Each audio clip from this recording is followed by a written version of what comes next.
মাটিতে টাকার বস্তা। গতকাল আপনাদের দেখিয়েছিলাম বাদুড়িয়ায় পুরো চেয়ারম্যান দীপঙ্কর ভট্টাচার্য তাকে সঙ্গে নিয়ে তার পার্টি অফিসের পাশে পাট ক্ষেত্রে বস্তা বস্তা টাকা গয়না উদ্ধার।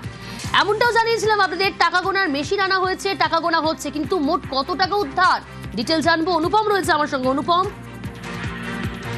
দেখো প্রিয়াঙ্কা, এই যে গতকাল বাদুড়িয়ার পৌরসভার যিনি চেয়ারম্যান দীপঙ্কর ভট্টাচার্য, তাকে সঙ্গে করে নিয়ে তার যে পার্টি অফিসের পিছনে যে পাট বাগানের থেকে মাটির তলার থেকে যে বস্তা বস্তা টাকা উদ্ধার হয়েছিল, সেই টাকা ব্যাংক কর্তৃপক্ষ এবং কিছু প্রশাসনিক আধিকারিকদের সামনে রেখে সারা রাত ধরে গোনা হয় এবং ভোর রাত পর্যন্ত গুনে যেটা শেষ পর্যন্ত যেটা গণনায় দাঁড়িয়েছে সেটা হচ্ছে 2,24,00,000 টাকা। এই 2,24,00,000 টাকা দিয়ে মোট তার কাছ থেকে উদ্ধার হলো 3,04,00,000 টাকা। তার কারণ প্রথম যেদিন সে ধরা পড়েছিল সেদিন ত্রিপলের সাথে 80,00,000 টাকা পুলিশ উদ্ধার করেছিল এবং গতকাল মাটির তলা থেকে যে বস্তাবন্দির টাকা উদ্ধার করেছিল সেইগুলো তার পরিমাণ 2,24,00,000 টাকা। এই দুটি টাকার পরিমাণ মিলিয়ে 3,04,00,000 টাকা টোটাল উদ্ধার করলো এই দীপঙ্কর ভট্টাচার্যের কাছ থেকে।